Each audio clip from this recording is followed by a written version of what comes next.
Hello everybody. आज हम पढ़ेंगे 7th क्लास की हिस्ट्री का 3rd चैप्टर, दिल्ली के सुल्तान। कौन कौन से ऐसे सुल्तान रहे हैं जिन पे जो है दिल्ली पर कब्जा रहा है, उनके बारे में हम इस अध्याय में पढ़ेंगे। आइए देखते हैं। जैसे कि हमने अब तक के अध्यायों में भी देखा है कि कावेरी जो डेल्टा था, उसके जो क्षेत्र थे वो बड़े राज्यों के केंद्र बन गए थे। लेकिन हमने यह भी देखा कि ऐसे किसी राज्य का भी जिक्र उनमें नहीं हुआ है जिनकी राजधानी दिल्ली रही हो। तो यहाँ पे इसका मतलब है कि दिल्ली जो महत्वपूर्ण शहर बना था, ये 12वीं शताब्दी में आकर ही बना। इसके बाद जो हमने जैसे इससे पिछले अध्याय में पढ़ा कि तोमर राजपूतों के काल में दिल्ली किसी साम्राज्य की राजधानी जो है वो बनी। 12वीं शताब्दी के मध्य में तोमरों को अजमेर के चौहानों, जिन्हें चहमान नाम से भी जाना जाता है, उन्होंने परास्त किया था। तो तोमरों चौहानों के राज्यकाल में ही दिल्ली वाणिज्य का एक महत्वपूर्ण केंद्र बन गया था। इस शहर में बहुत सारे समृद्धिशील जैन व्यापारी रहते थे, जिन्होंने अनेक मंदिरों का निर्माण करवाया। और यहाँ जो सबसे प्रसिद्ध जो प्रचलन में थी वो थी यहाँ के सिक्के, जिन्हें देहलीवाल भी कहा गया। ये बहुत ही प्रचलन में थे और बहुत ज़्यादा प्रसिद्ध थे। इसके बाद 13वीं शताब्दी के आरंभ में जो सल्तनत की स्थापना हुई थी, दिल्ली सल्तनत की जब स्थापना हुई 13वीं सदी के आरंभ में, तो इसके साथ ही दिल्ली एक ऐसी राजधानी में भी परिवर्तित हो गई थी जिसका नियंत्रण उस महाद्वीप के बहुत बड़े क्षेत्र पर फैल गया था। अब अगर हम जो है इसकी बात करें तो यहाँ पे जो है दिल्ली पर 5 वंश थे जो जिनकी सल्तनत यहाँ पे बनी, जिन्होंने दिल्ली पर राज किया। और जिस इलाकों से जो हम आज दिल्ली को जानते हैं, वहाँ उन सुल्तानों ने अनेक नगर बसाए, जिन्हें दिल्ली, एकूहाना, श्री और जहाँपनाह के नाम से भी जाना जाता है। यानी जो यहाँ के सुल्तान थे उन्हें अलग अलग नामों से जाना गया। और जैसे हम इसमें देख सकते हैं जो दिल्ली के नगर बसाए गए थे, जैसे फिरोजाबाद, फिरोज शाह कोटला पहले था ये, फिरोजाबाद, हौज खास, श्री, जहाँपनाह, जो ये नामी जो यहाँ के सुल्तान दिल्ली पर जिनका कब्जा रहा है उन्होंने दिया है। ये कुतुब मीनार वाला जो अक्षर था वो था हौजे सुल्तान, और तुगलकाबाद, आदिलाबाद, जिन्हें हम आज के समय में अलग अलग नामों से जानते हैं। लेकिन ये जो नाम थे, ये जिन्होंने दिल्ली पर जो सुल्तान, दिल्ली पर जिनकी सत्ता चली और जो सुल्तान वहाँ के रहे, उन्होंने इन्हें इसी नाम से संबोधित किया था। अब बात करते हैं दिल्ली के शासकों की। सबसे पहले जो है राजपूत वंश, जो तोमर थे, आरंभिक जो 12वीं शताब्दी थी 1165 की, उसमें रहे। इसके बाद अनंगपाल 1130 से 1145, चौहान, ये चहमान, जिन्हें बाद में चौहान के नाम से जाना गया, 1165 से 1152, पृथ्वीराज चौहान 1175 से जो है 1192।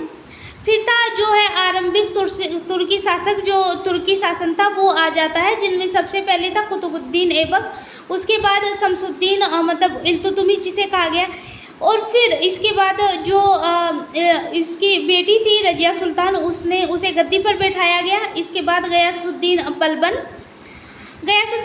के बाद जो तुर्की शासक था, उसके बाद खलजी वंश का शासन हो जाता है दिल्ली में। जो खलजी वंश के पहले जो सुल्तान हुए हैं वो थे जलालुद्दीन खलजी, और उसके बाद थे अलाउद्दीन खलजी। इसके बाद खलजी वंश के बाद तुगलक वंश आता है। इसमें जो सबसे पहले शासक हुए थे वो थे गयासुद्दीन तुगलक, इसके बाद मोहम्मद तुगलक, फिरोज शाह तुगलक। इसके बाद जो है तुगलक वंश के बाद सैयद वंश जो है ये आ जाते हैं, इनमें खिज खान, और फिर लोधी वंश के जो सुल्तान हुए हैं वो है बहलोल लोधी। और इन्हीं के द्वारा, जैसे कि आप इस चित्र में भी देख पा रहे हैं, ये इल्तुतमिश का मकबरा है, जो प्रारंभिक जो तुर्की शासक थे एक इल्तुतमिश, उनका ये मकबरा है। इसके बाद ये आप एक अलाई दरवाज़ा देख रहे हैं जो खलजी वंश, और इसके बाद जो है ये दिल्ली के जो सुल्तान जो हुए हैं उनके द्वारा ये भी एक मकबरा है जिसे बनवाया गया था। इसके बाद जो है हम यह देख सकते हैं कि दिल्ली के जो सुल्तान हुए हैं हम उनके बारे में कैसे जानकारी प्राप्त कर सकते हैं। तो उनके बारे में जानने के लिए, जैसे कि हमने अब तक के अध्यायों में भी पढ़ा है, अगर हमें किसी राजा के बारे में जानकारी जो है इकट्ठा करनी होती थी तो हमें उस समय के जो अभिलेख थे वो पढ़ने होते थे, या फिर जो सिक्के थे उन्हें देखना होता था, क्योंकि सिक्कों पर भी उस समय की जो मोहरें थी, जिसका भी जो उस समय जो शासन कर रहा था राजा, उसकी मोहरें होती थी सिक्कों पर, और जो उस समय जो अन्य जो स्थापत्य कला थी उससे जो है राजाओं के बारे में पता लगाया जाता था। ऐसे ही जो दिल्ली के सुल्तान हुए हैं उनके बारे में अभिलेख सिक्कों या फिर स्थापत्य जो भवन निर्माण कला थी उसके माध्यम से भी हमें काफ़ी सूचनाएं मिलती है। इतिहास की जो तारीख थी या फिर तवारीख है, जो सुल्तानों के शासनकाल में प्रशासन की भाषा फारसी में लिखे गए थे, उनसे हमें इनके होने की जानकारी मिलती है।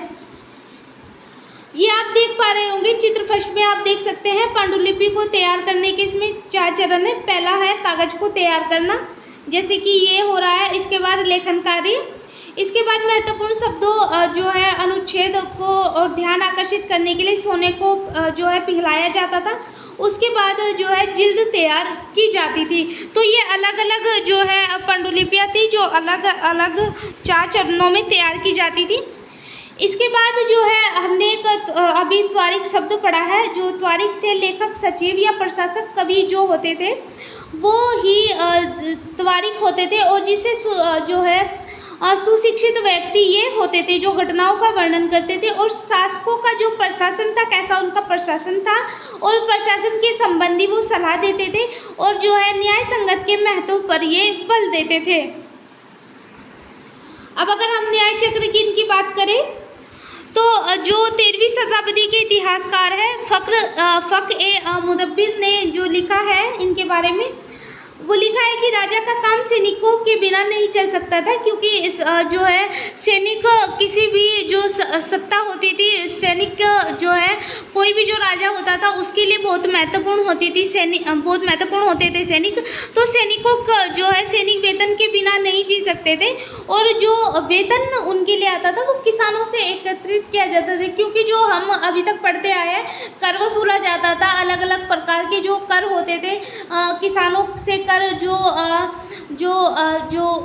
वनों में रहते थे वनवासी उनसे कर लिया जाता था, जो कुम्हार होते थे या फिर जो सुनार होते थे, व्यापारी होते थे, उनसे कर लिया जाता था। तो अनेक तरह के जो कर थे उनसे उन्हें एकत्रित किया जाता था, और बाद में ये सैनिकों को जो है दिया जाता था वेतन के रूप में। और अगर जो यहाँ पे कहा गया है कि अगर हमें राजस्व कर वसूल करना है किसानों से तो उन्हें खुशहाल प्रसन्न रखना बहुत ज़्यादा ज़रूरी है, और इससे जो है अगर वे खुशहाल और प्रसन्न जो है उन्हें रखना है तो राजा को न्याय संगत और ईमानदार प्रशासन को बढ़ावा देना पड़ेगा। इसमें अभी हमने एक शब्द पढ़ा है त्वारिख। त्वारिख के लेखकों के नगरों में जो है विशेषकर दिल्ली में ये लोग रहते थे, और गांव में जो है गांव में भी ये रहते थे, पर ज़्यादा इनके बारे में नहीं है। वे अक्सर अपने इतिहास सुल्तानों के लिए और उनसे ढेर सारे इनाम जो है इकट्ठा करने की जो है आशा में लिखा करते थे, ताकि इन्हें जो है हम राजा के बारे में लिखें और हमें इनके राजा के द्वारा जो है इनाम दिया जा सके। ये लेखक अक्सर शासकों को जन्मसिद्ध अधिकार और लिंग भेद पर आधारित आदर्श समाज को बनाए रखने की सलाह देते थे, लेकिन इनके विचारों पर जो आम लोग थे वो सहमत इन पर नहीं होते थे। इसके बाद एक जो वर्ड आया है जन्मसिद्ध अधिकार, इसका मतलब है कि जन्म के आधार पर विशेषकर जो है विशेषाधिकार का दावा। उदाहरण के लिए अगर हम बात करें तो लोग मानते थे कि कुलीन व्यक्तियों को कुछ खास परिवारों को जन्म लेने के लिए जो है शासन को करने का अधिकार विरासत में मिलता है। 1236 में जो है सुल्तान इल्तुतमिश की बेटी थी रजिया, वो सिंहासन पर बैठी। उस युग के इतिहासकार थे जो मिन्हाज ए सिराज ने स्वीकार किया कि वह अपने सगे भाइयों जो उसके भाई थे उनसे ज़्यादा योग्य मानी जाती थी, लेकिन फिर भी यह रानी जोधी शासक के रूप में इसे मान्यता उस समय नहीं दी गई, और जो दरबारी थे उन्होंने इसका कड़ा विरोध किया था, क्योंकि जो वे मानते थे वे उस समय भी यही यही था कि जो राजा बनेगा वो जो है अब क्योंकि पुरुष सत्तात्मक जो है एक प्रथा चलती आ रही थी, तो ये यहाँ पे भी देखी गई कि जो राजा बनेगा वो जो है राजा का बेटा ही गद्दी पर बैठेगा, बेटी नहीं बैठेगी। तो यहाँ पे जो दरबारी थे उन्होंने इसका कड़ा विरोध किया था, क्योंकि जो है रजिया सुल्तान की गद्दी पर बैठने से ये प्रसन्न बिल्कुल नहीं थे। तो इन्होंने 1240 में उसे सिंहासन से हटा दिया था। यहाँ पे भी लिंग भेद देखने को मिला था। स्त्री और पुरुषों के बीच सामाजिक शरीर रचना संबंधी अंतर, कई तरह के कारण थे जो स्त्रियों और पुरुषों की तुलना में जो है ये माना जाता था कि जो पुरुष है वो स्त्रियों की तुलना में श्रेष्ठ होते हैं, तो उन्हें ही राजा बनना चाहिए। तो यहाँ भी लिंग भेद को देखा गया। इसके बाद हम बात करते हैं रजिया के बारे में। मिनहाज ए सिराज है वो लिखते हैं कि जो है यह सोच जो मिनहाज सिराज थे उनका सोचना था कि ईश्वर ने जो आदर्श समाज की व्यवस्था बनाई है उसके अनुसार जो स्त्रियां है उसे पुरुषों के अधीन होना चाहिए। रानी का शासन इस व्यवस्था के विरोध हो जाता था, इसलिए वह पूछता है कि खुदा की रचना के खाते में उसका ब्यौरा चूँकि मर्दों की सूची में नहीं आता, इसलिए इतनी शानदार खूबियों में भी उसे आखिर हासिल क्यों हुआ है। तो यहाँ पे भी उसने ये कहा था कि जो स्त्रियां हैं उसे जो माना जाता है कि जो है स्त्रियों को पुरुषों के अधीन रहना चाहिए, तो ऐसा क्यों है, और जो अगर जो है ये खुदा ने बनाया है तो इसकी जो शानदार खूबियाँ इसमें बनाई हैं उन्हें हासिल करने के लिए इन्हें संघर्ष क्यों। तो इसके बाद रजिया ने अपने बिलेकुर सिक्कों पर अंकित करवाया कि वह सुल्तान इल्तुतमिश की बेटी थी। आधुनिक आंध्र प्रदेश के वारंगल क्षेत्र में किसी समय काकतीय वंश का राज्य था। उस वंश की रानी रुद्रमा देवी के व्यवहार से रजिया का जो व्यवहार था वो बिल्कुल अलग था, क्योंकि रुद्रमा देवी अपने अभिलेखों में अपने नाम पुरुषों जैसा लिखवाकर अपने आप को जो है पुरुष होने का भ्रम इन्होंने पैदा किया था। लेकिन जो ये रजिया सुल्तान थी ये अपने आप को इस तरह इन्होंने पेश नहीं किया था। ये तो इसके बाद जो एक और महिला शासक थी कश्मीर की रानी दिद्दा, उनका नाम दीदी यानी बड़ी बहन से निकला है। जाहिर है प्रजा ने अपनी प्रिय रानी को यह स्नेह यानी जो दीदी ने कहा गया, तो प्रजा इन्हें दीदी कहती थी, स्नेह के रूप में इन्हें प्रजा ने यह नाम दिया था। तो यहाँ पे जो रजिया के बारे में लिखा है, फिर मिनहाज सिर के जो विचार थे वो अलग अलग बताए गए हैं, और जो अन्य रानियाँ हुई है उनके जो रजिया सुल्तान के जो विचार थे, इनके जो विचार थे वो बिल्कुल अलग थे। इसके बाद दिल्ली सल्तनत का विस्तार होता है। गेरिसिन शहर से जो है साम्राज्य तक का जो सल्तनत का विस्तार है वो दिल्ली का हो जाता है। इसमें जो है जो शमसुद्दीन इल्तुतमिश द्वारा जीते गए प्रमुख शहर थे और वो है इसमें।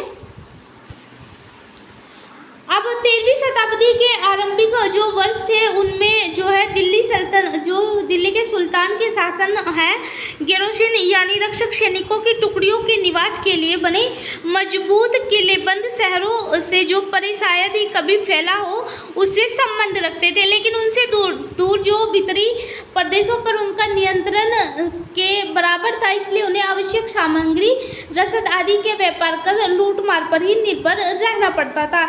यानी जो ये रक्षा सैनिकों की टुकड़ियाँ थी इन्हें जो है शहरों से दूर रहना पड़ता था, भीतरी प्रदेशों में इनका नियंत्रण न के बराबर था, तो इन्हें जो है आवश्यक सामग्री और खाने के लिए लूटपाट करनी पड़ती थी।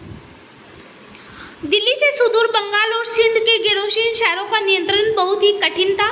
बगावत युद्ध यहाँ तक कि खराब मौसम में भी उनसे संपर्क जो है वो बहुत ज़्यादा नाजुक सूत्र छिन्न भिन्न हो जाते थे जो है, और जो शासन को अफगानिस्तान से आने वाले जो हमलावर थे उन सूबेदारों से बराबर की चुनौती इन्हें मिल रही थी, क्योंकि जो है जो दिल्ली जो है दिल्ली के जो शहर थे वो विस्तार करने लगे थे, तो जो अफगानिस्तान के जो हमलावर थे वो यहाँ पर हमला करने लगे थे। उस सूबेदारों से जो वहाँ अफगानिस्तान के सूबेदार थे उन्हें इनसे चुनौती मिल रही थी।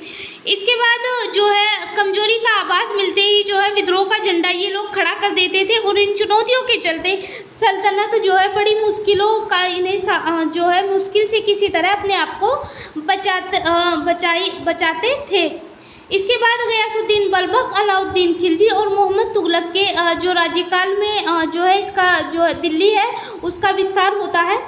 सल्तनत की भीतरी सीमाओं में जो अभियान चले उनका लक्ष्य था गैरसीन शहरों की पृष्ठभूमि में स्थित भीतरी क्षेत्रों की स्थिति को मजबूत करना, या फिर जो गंगा यमुना के दोआब के जो जंगल है उन्हें साफ करके शिकारी संग्राहकों तथा चारावाहों को जो उनके पर्यावास के जो स्थान थे वहाँ से उन्हें जो है जो ये जो जंगलों में रहते थे उन्हें वहाँ से खदेड़ दिया गया था। उन्हें साफ करके वहाँ पे जो है एक अलग क्षेत्र के रूप में बसा दिया गया था।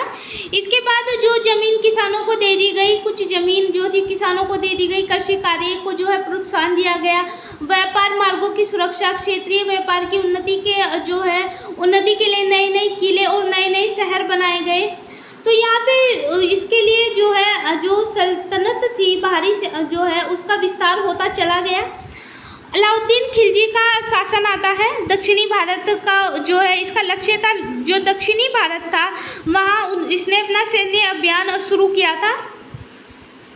मोहम्मद तुगलक के समय में अपनी चरम सीमा पर यह जो सल्तनत थी जो ये अपनी चरम सीमा पर पहुंची और इन अभियानों में जो है सल्तनत की सेनाओं ने हाथी, घोड़े, गुलाम और मूल्यवान धातुएं भी अपने कब्जे में ले ली थी। दिल्ली सल्तनत की जो सेनाओं की शुरुआत अपेक्षाकृत कमज़ोर थी, लेकिन जो है डेढ़ वर्षों के बाद जो है जो मोहम्मद तुगलक है उनका राज्यकाल का अंत हो जाता है और एक जो है इसके बाद शत्रुओं की सेनाओं को ये परास्त किया और शहरों पर इन्होंने कब्जा कर लिया था। लेकिन जो सूबेदार और प्रशासक थे वो इनके जो सूबेदार और प्रशासक थे ये फैसला सुनाते थे। साथ ही जो किसानों से कर का जो अधिकार था वो ये कर को वसूलते थे और जो सीमा थे जो नियंत्रण की सीमा तक ये जो है इनका प्रभाव देखा जाता था। इसके बाद जो है 12वीं शताब्दी के आखिरी की दशक में बनी यह कुव्वत इस्लाम जो है मस्जिद तथा जो मीनारें थी उनका जिक्र है।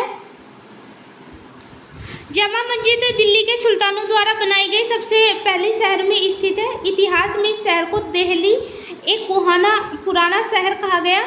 इस मस्जिद का जो है इल्तुतमिश अलाउद्दीन जो खिलजी थे, अलाउद्दीन खिलजी, उसके द्वारा विस्तार कराया गया था।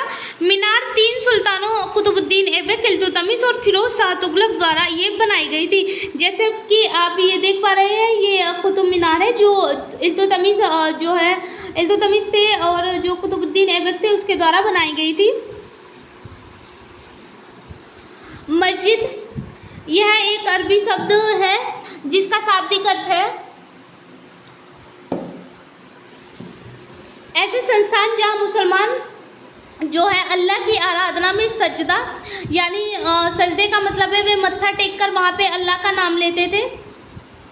जमा मस्जिद वह मस्जिद होती थी जहाँ अनेक मुसलमान एकत्र होकर एक साथ नमाज पढ़ते थे। सारे नमाजियों के सबसे अधिक सामान्य और विद्वान जो पुरुष को ये मानते थे वो थे इमाम शुक्रवार की नमाज के दौरान धर्म उपदेश भी ये देते थे जिसे खुतबा कहा गया। नमाज के दौरान मुसलमान मक्का की तरफ को मुंह करके जो है खड़े हो जाते थे और भारत में मक्का पश्चिम की ओर पड़ता है और मक्का की ओर की दिशा जो है किबला जो दिशा होती थी उसे जो है किबला कहा जाता था। ये आप एक जो है देख पा रहे होंगे ये बेगमपुरी मस्जिद है। ये मोहम्मद तुगलक के राज्यकाल में बनी थी और दिल्ली उसकी नई राजधानी थी। जापना यानी विश्व की शरणस्थली की मुख्य मस्जिद के तौर पर यह बनाई गई थी। यहाँ पर जो अनेक जो ये मस्जिदें बनवाई गई या फिर जो कुतुब मीनार थे जो यहाँ पे सुल्तान हुए हैं कुतुबुद्दीन ऐबक या फिर जो मोहम्मद तुगलक हुए उनके द्वारा ये बनाई गई है। अब दिल्ली के सुल्तानों के उपमहाद्वीप के अनेक शहरों में मस्जिद बनवाई। इसके बाद जो है मुसलमान और इस्लाम के रक्षक होने के दावे इनसे मिलते हैं। समानाचार संहिता और आस्था का पालन करने वाले श्रद्धालुओं के परस्पर एक समुदाय से जुड़े होने का बोध यहाँ से उत्पन्न होता है क्योंकि जो मस्जिदें थी वो सहायक थी और एक समुदाय के अंग होने का जो यहाँ पर है वो जो है बोध कराती है क्योंकि मुसलमान अनेक भिन्न प्रकार की श्रेष्ठ भूमियों से आते थे। जैसे कोई अफ़गानिस्तान से आया और अन्य जो है बाहर से भी जो है भारत में जो है अपनी सल्तनत का विस्तार करने के लिए ये लोग आए थे। ये आप मोट की मस्जिद देख पा रहे हैं। मोट की ये मस्जिद है सिकंदर लोदी के शासनकाल में उसके जो मंत्री थे उसके द्वारा इसे बनवाई गई थी। ये जमाली कमाली की मस्जिद है। 1520 के दशक में आखिरी दिनों में इसे निर्मित करवाया गया था। इसके बाद हम बात करते हैं खलजी और तुगलक वंश के जो प्रशासन है वो कैसा था। दिल्ली सल्तनत जैसे विशाल साम्राज्य के जो है विश्वसनीय सूबेदार थे ऐसे जो प्रशासक की जिन्हें ज़रूरत होती थी। दिल्ली के जो आरंभिक सुल्तान हुए हैं जैसे इल्तुतमिश जो है सामंत और जमींदारों के स्थान पर अपने जो है गुलाम होते थे सूबेदार उन्हें उनको नियुक्त करना अधिक पसंद करते थे। इन गुलामों को फारसी में बदंगा कहा जाता था तथा इन्हें सैनिक सेवा के लिए खरीदा जाता था। उन्हें राज्य के जो है बहुत जो महत्वपूर्ण राजनीतिक जो पद थे वो दे दिए जाते थे ताकि और इन्हें इस पदों के लिए भी प्रशिक्षित किया जाता था, क्योंकि बाद में जो राजा होते थे वो इन पर ही पूरी तरह से निर्भर होते थे। इसलिए सुल्तान को जो है उन पर जो है विश्वास पर निर्भर रहना पड़ता था। यहाँ पे कहा गया है कि जो बेटे हैं उनसे बढ़कर गुलाम होते हैं। जिन गुलामों को ये कहते हैं कि जो इन गुलामों को हमने पाला पोसा आगे बढ़ाया उनकी देखभाल हमें करनी चाहिए, क्योंकि एक अच्छा गुलाम तभी मिलता है, एक अयोग्य और अनुभवी गुलाम हमें तभी मिलता है जब हमारी तकदीर अच्छी हो। पूरी ज़िंदगी में ऐसे अनुभवी गुलाम मिलने बहुत ज़्यादा मुश्किल है। तो उनका कहना था कि जो योग्य अनुभवी गुलाम है वो बेटों से भी बढ़कर होते हैं। खलजी तथा तुगलक वंश का जो शासक था बदंगा का ये जो इस्तेमाल करते थे जो गुलाम के लिए ये बदंगा का शब्द का इस्तेमाल करते थे। साथ ही जो है ये इन पर जो है आश्रित जो निम्न वर्ग के लोग थे ऊंची राजनीतिक पदों पर इन्हें बैठाते थे, लेकिन जो लोग सेनापति और सूबेदार जैसे पद उन्हें दिए जाते थे तो इससे जो है बदंगाओं में यानी गुलामों में अस्थिरता पैदा होने लगी थी, क्योंकि गुलाम और आश्रित अपने मालिकों संरक्षकों के प्रति तो वफादार होते थे लेकिन जो उत्तराधिकारी के प्रति ये वफादार नहीं होते थे। नए सुल्तानों ये जो है सुल्तानों के नौकर होते थे।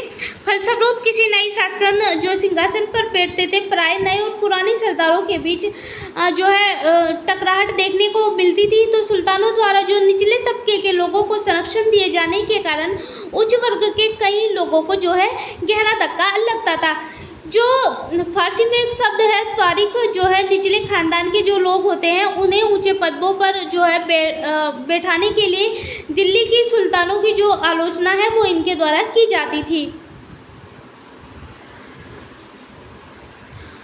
सुल्तान मोहम्मद तुगलक के जो है अधिकार के क्या रीज़न थे। सुल्तान जो है मोहम्मद तुगलक ने अपने जो अजीज खुम्बर नामक एक कलाल यानी शराब जो है ये शराब बनाने और बेचने वाले थे। फिरोज जो हजमाम जो थे वो एक नाई थे। जो है मनका तबका जो है नामक बावर्ची और लड्डा तथा पीरा नामक मालियों को ऊंचे प्रशासनिक जो है पदों पर बैठाया गया था। 14वीं शताब्दी के मध्य जो इतिहासकार हुए उन्होंने जियाउद्दीन बर्दी ने नियुक्तियों का उल्लेख सुल्तान के राजनीतिक जो है विवेक के नाश और शासन करने की अक्षमता के उदाहरण के रूप में दिया है, क्योंकि उनका मानना था कि जो गुलाम हैं जिन्हें आप बहुत अच्छे से प्रशिक्षित कर रहे हैं और जो आपके लिए वफादार है तो उन्हें आपको जो है ऊंचे राजनीतिक पदों पर बैठाना चाहिए।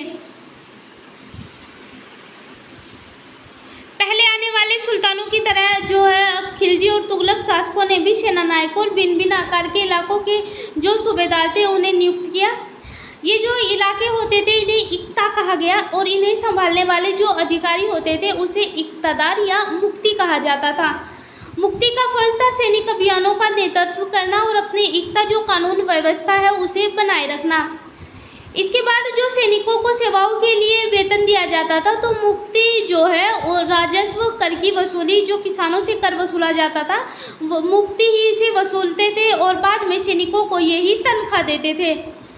मुफ्ती लोगों को जो है काबू रखने के लिए एक पदवंश परंपरा नहीं थी। बाद थोड़े थोड़े समय के बाद इन्हें बदल दिया जाता था, जिससे जो है जो अलाउद्दीन खिलजी थे और मोहम्मद तुगलक के शासनकाल में जो है इन नियमों को बहुत ज़्यादा बड़ी सख्ती से पालन किया गया था।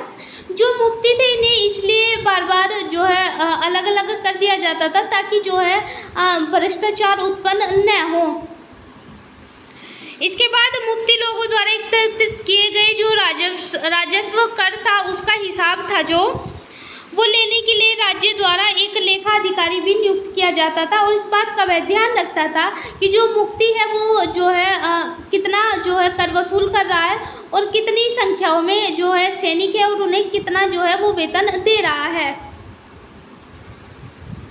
जब दिल्ली के शहरों में आंतरिक इलाकों को भी अपने अधिकार में ले आए तो जो दिल्ली के सुल्तान थे वो जो शहरों से दूर इलाके थे उसे भी अपने अधिकार में इन्होंने कर लिया था। लेकिन जो भूमि और स्वामी थे, सामंत और जो जमींदार थे, उनकी सत्ता के आगे झुकने को इन्हें जो जमींदार थे अपनी सत्ता के आगे इन्हें झुकने को बाध्य कर दिया था इन्होंने। अलाउद्दीन खिलजी के शासनकाल में जो है भू राजस्व जो है निर्धारण किया गया था और राजस्व जो कर था राज्य अपने नियंत्रण में से ले आया था। स्थानीय सामंतों से कर का अधिकार इन्होंने छीन लिया था और बाद में कर चुकाने के लिए इन्हें भी बाध्य किया गया। बाद में जमीनों की पैमाइश की गई जो है इसका हिसाब बड़ी सावधानी से रखा। पुराने सामंत जो जमींदार थे उनके द्वारा जो है वसूली जो राजस्व है उनके द्वारा भी अधिकारियों और जो सल्तनत की नौकरी है वो करने लगे थे। जो सामंत और जमींदार थे वो सल्तनत में नौकरी करने लगे थे और इनके समय में जो है 3 तरह के कर लगाए गए थे। कृषि पर जो है कर जिसे खराज कहा गया, जो किसान की उपज का लगभग 50% होता है। मवाशियों पर कर या घरों पर भी इनके द्वारा कर लगाया गया था। उपमहाद्वीप का एक बड़ा हिस्सा जो है दिल्ली के सुल्तानों के अधिकार से बाहर ही था, लेकिन बाद में दिल्ली से बंगाल जैसे जो सुदूर प्रांत थे उन पर नियंत्रण जो है करना कठिन था, क्योंकि दक्षिणी भारत के विजय के तुरंत बाद ही वह पूरा क्षेत्र जो है वो स्वतंत्र हो गया था। यहाँ तक कि जो गंगा के मैदानी इलाके हैं वहाँ पे जो घने जंगल थे जो वाले क्षेत्र थे वहाँ पे जो सेनाएं थी उसे अपने अधिकार क्षेत्र में करने में असक्षम थी।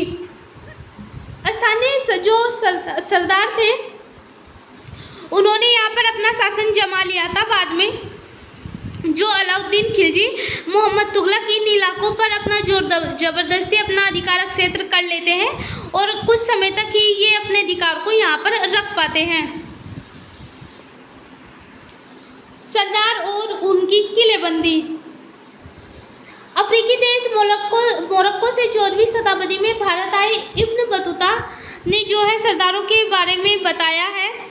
उन्होंने कहा है कि जो चट्टानी उबड़ खाबड़ पहाड़ी इलाके किले बनाकर ये वहाँ पे रहते थे। कभी कभी बांस के जो झुरमोटे होते थे, क्योंकि भारत में जो है बांस पोला नहीं होता तो यह बहुत बड़ा होता है, तो इसके अलग अलग हिस्सों में आपस में इस तरह से गुत्थे होते थे, उन पर आग का भी असर नहीं होता था। यहाँ पे कह सकते हैं कि जो ये बांस होते थे ये बहुत ज़्यादा मजबूत होते थे। सरकार इन जंगलों में जो है जो सरदार थे वो इन जंगलों में रहते थे, जो इनके लिए जो है प्राचीन जो किले थे उसका काम करती थी। बाद में जो है उनके मवेशी और यहाँ पर फसल दीवार के जो घेरे में इनके मवेशी और फसल जो है वो उगाई जाती थी।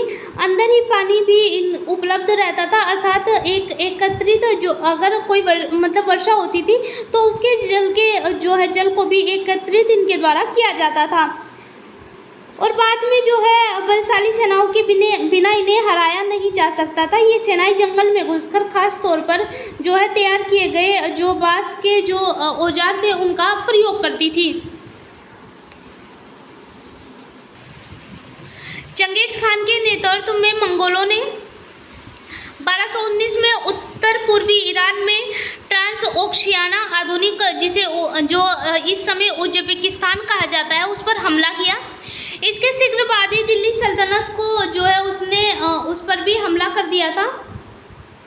अलाउद्दीन खिलजी और मोहम्मद तुगलक के शासनकाल के आरंभ में दिल्ली पर जो मंगोल थे उन्होंने हमला किया था और सुल्तानों को एक विशाल स्थानीय सेना इनके सामने खड़ी कर दी थी। इतनी विशाल सेना थी ये कि इससे प्रशासन को जो है संभालना बहुत ज़्यादा मुश्किल हो गया था और भारी चुनौती इनके सामने खड़ी हो गई थी, जिससे जो है जो खिलजी और मोहम्मद तुगलक थे जो है इनके सामने जो मंगोल थे इनकी सैनिकों की जो चुनौती थी वो इनके सामने जो है खड़ी हो गई थी।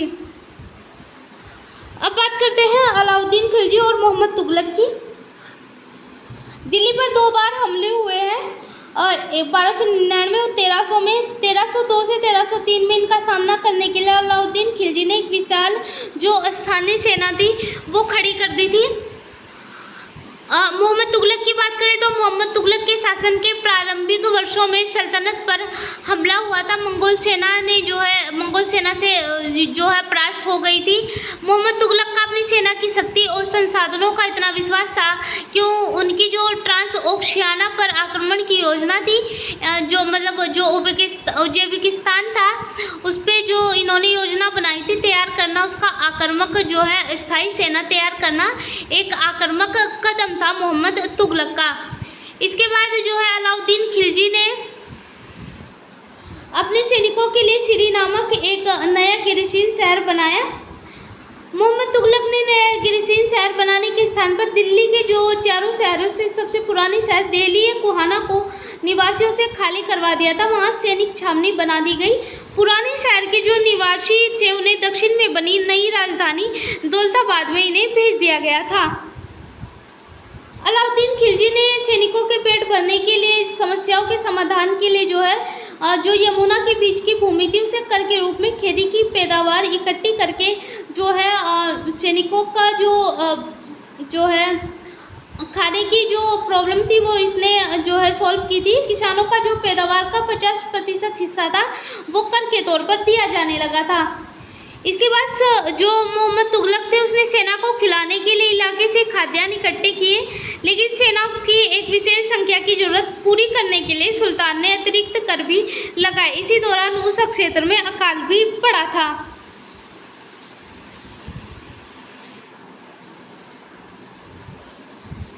सैनिकों को वेतन भी देना होता था, तो अलाउद्दीन ने सैनिकों को जो है वेतन देने के लिए एकता के स्थान पर नगद वेतन देना तय कर दिया था। सैनिक अपना आवश्यक सामान जो है दिल्ली के व्यापारियों से खरीदते थे और यह आशंका थी कि व्यापारी अपनी चीज़ों की कीमतों को बढ़ा देंगे। इसे रोकने के लिए अलाउद्दीन ने दिल्ली में चीज़ों की जो कीमतें थी उस पर नियंत्रण के लिए जो है एक जो है नियंत्रण लागू कर दिया था। अफसर बड़ी सावधानी से कीमतों का सर्वेक्षण करते थे। व्यापारी निश्चित दरों का उल्लंघन करते हुए जो है अगर वे इसका उल्लंघन करते थे तो उन्हें सजा दी जाती थी। ऐसे ही जो मोहम्मद तुगलक थे उन्होंने नगद वेतन देना शुरू कर दिया था, लेकिन जो कीमतें और नियंत्रण करने की जगह थी जो है मुद्रा की तरह जो टोकन थे वो सांकेतिक मुद्रा इन्होंने चला दी थी।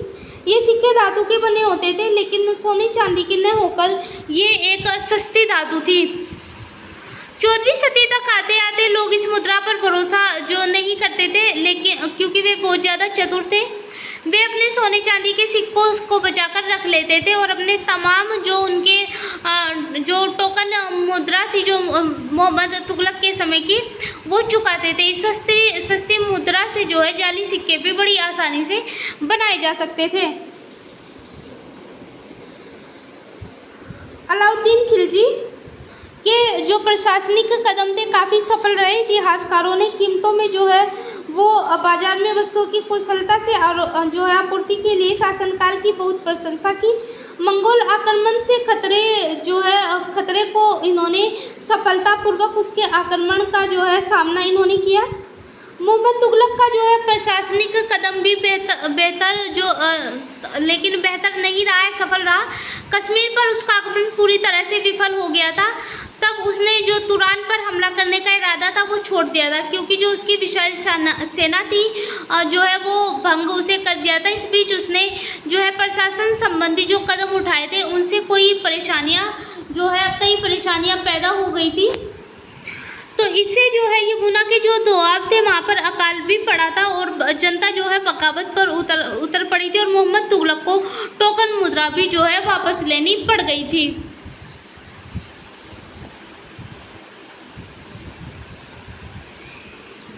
इन तमाम असफलताओं की गिनती करने में हम सभी भूल जाते हैं कि जो सल्तनत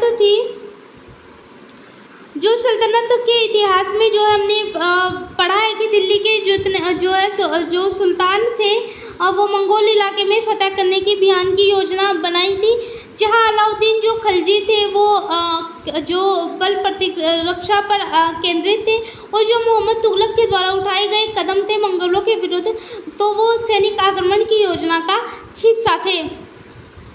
15वीं तथा 16वीं शताब्दी में सल्तनत तुगलक वंश के बाद जो है 1556 तक जो है दिल्ली तथा आगरा पर सैयद और लोधी वंशों का राज्य रहा। तब तक जो जौनपुर, जो बंगाल, मालवा, गुजरात, राजस्थान तथा पूरे जो दक्षिणी भारत में जो है स्वतंत्र शासक जो है उठ खड़ा हुआ था, उनकी राजधानियाँ बहुत ज़्यादा समृद्ध हो चुकी थी। जो राज्य थे वो बहुत ज़्यादा अच्छे हो गए थे। अफगान तथा राजपूतों जैसे नए शासक समूह में उभर कर सामने आए थे। इस काल में जो है स्थापित जो राज्य थे कुछ छोटे छोटे थे लेकिन शक्तिशाली थे। उनका शासन बहुत ही कुशल और सुव्यवस्थित तरीके से चल रहा था।